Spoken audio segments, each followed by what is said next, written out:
First Things First is sponsored by Ram Trucks, built to serve. Good morning, everyone. Welcome to First Things First. I'm Jenna Wolf, the highly caffeinated Nick Wright. You got Brandon Marshall. Kevin Wilds is happy. He's got his tie. Brandon's got his football. We've got 2 solid hours of show today. So much to get in. The theme today is quarterback play. What's going on? Let's start in Pittsburgh, and we'll tell you what we're talking about. Little Cam, little Brady, little Ben Roethlisberger. Last week, the Steelers were the undefeated darlings of the NFL. Then they lost to Washington. So now they're getting picked apart. That's how it happens, rightfully so. Stalled offense, drop balls, and some shaky play from Big Ben. What happened to that red-hot start from Roethlisberger? Perhaps a little something I like to call age 38. Now a Pittsburgh columnist saying Ben is to blame for the Steelers' predictable, punchless offense. Here is Ben Roethlisberger on what ails this Steelers offense. Hopefully we can get it fixed. Obviously if I had the answers, we would have, had it fixed by now. But, we believe in our guys, believe in the guys up front and the backs. And sometimes it's on me if it's an RPO and I throw it instead of hand it off. And maybe I should have handed it off, things like that. So we all need to get better, but it's more than just the run game. We need to get better as a group. And like you said, that fluidity comes to staying on the field and converting third downs, and that's on me. All right, Brandon, so clearly this Steelers offense is having some kind of identity crisis. Yeah. Is that on Ben Roethlisberger? 100%. If the offensive coordinator calls a run play, and you change it and it doesn't work, it's on you. You're the hero if you change the play and you score a touchdown or your offense is efficient. But look, I went back to my Week 6 Cleveland Browns Pittsburgh Steelers notes, and one of the things that I saw there was like, look, Ben Roethlisberger's arm doesn't look great. He's not connected on a deep ball. This run game is really efficient and effective right now. They're going over 100 yards a game. The running backs look good. Connor look good. And now all of a sudden, Big Ben's healthy, and now he's trying to, it seems, maybe hijack the Steelers' success and make it about himself. Hopefully he's not doing that. No, but if you are changing the plays, it's all on you. And you can go back to 2010, Nick, when Bruce Arians was there. What happened to Bruce? They didn't bring him back because Big Ben was taking too many sacks, and there was a miscommunication. Some said miscommunication on who's calling runs, who's calling passes. This been a problem going back to 2010. Brandon, are you 100% hearing that's what he's doing? Because so you're hearing that they are trying to be more balanced, and Big Ben at the line is going rogue. Right? Is that when you have a quarterback like this, there's two things. You heard Big Ben say RPO. That says run pass option. You get to the line of scrimmage, you can hand the ball off or you can pass it, depending on your keys. Sometimes the quarterback overrides it, but that's on Big Ben. But we're specifically talking about him getting to the line of scrimmage and getting into what he wants. That's an issue if the play isn't working. How do you go, Nick, from running the ball almost 50% of the time in the first 6 weeks to now barely running the ball at all? Like you literally went to the opposite end of the spectrum. And we've been saying this offense just doesn't seem to be clicking. It doesn't seem to be right. This is on Big Ben. Yeah, and all of this is just so unlike Big Ben, who's never been a me guy. Here we go. Who's never been, into the histrionics and the attention and throwing other people under the bus and blaming coordinators, most notably my old buddy and your old wide receivers coach Todd Haley, for teams' failures. He's always, whether it's the national anthem protest or whether it's his weekly radio show, Big Ben's just always been team, not me. So I'm just personally shocked and somewhat appalled to know that this is happening because it's such a divergence from who he's been. Here's the other problem.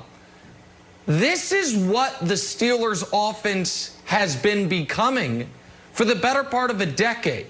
When they were going to 3 Super Bowls, winning 2 of them, it was all about their defense and their running game, with Big Ben doing some vintage Big Ben stuff. You know, 3rd and long, he gets blitzed, he shakes off a pass rusher, a would-be sack, finds a guy downfield. But over the last half-decade plus, they've become a pass-happy team. And that was even when they had Le'Veon Bell, who, while a great pass catcher, was also a great running back. Over the last, 8 years, there's been one season they haven't been below average in run rate. Last year, when they had no quarterback, and they had no choice but to run the football. So Wild's like, this is what Big Ben wants to do. This is the offense he has been pushing for, and when his buddy is the hand-picked offensive coordinator, Randy Finkner, like, that's what's going to happen.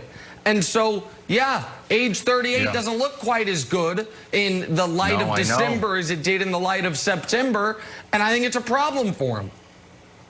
You know what? I agree, and that's why they're on the outside looking in. That's why they're spending most of their time talking about, hey, should we get Trevor Lawrence? What do you think about Justin Fields? Oh, maybe if we played really well next year, we could sneak into the playoffs. Like, yeah, I think it's a big issue, guys. You know, a lot of people say they're not, the first week of the playoffs, they're not even going to be playing. They're going to be at home because, Brandon, they still have the bye. And, Brandon, they're your hometown team that you picked to go to the Super Bowl.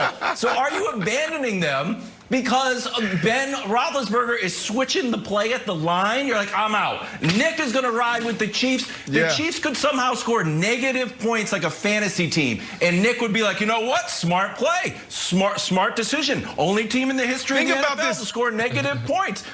Go ahead. You got to ride with these guys. You can't throw him under the bus just because he's changing up the RPO. Yeah, no, I'm definitely going to stick with them. But think about this. Why now is this story coming out?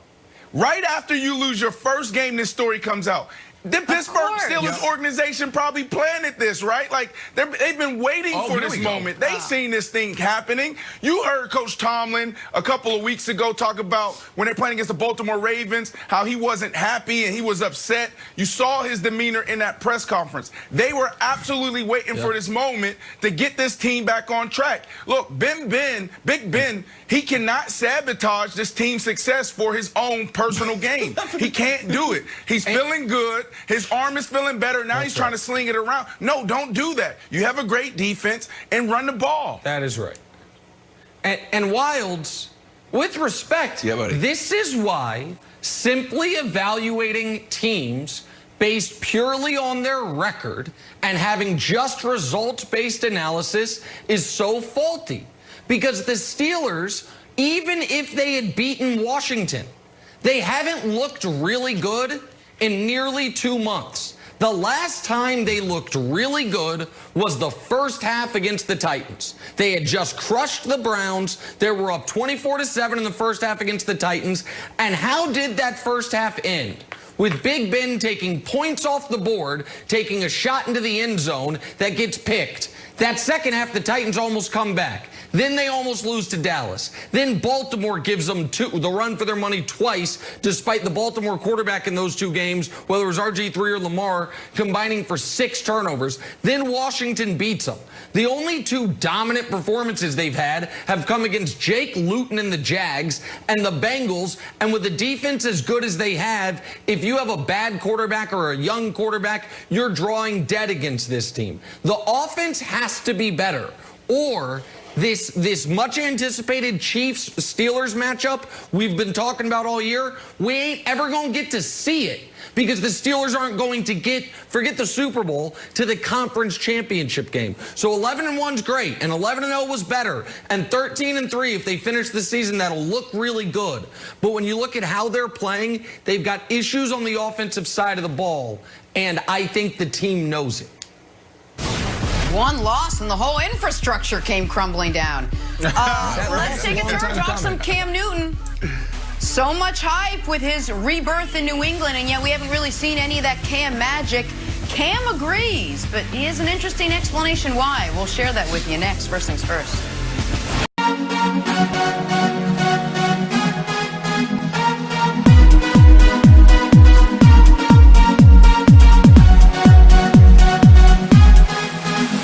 Bye.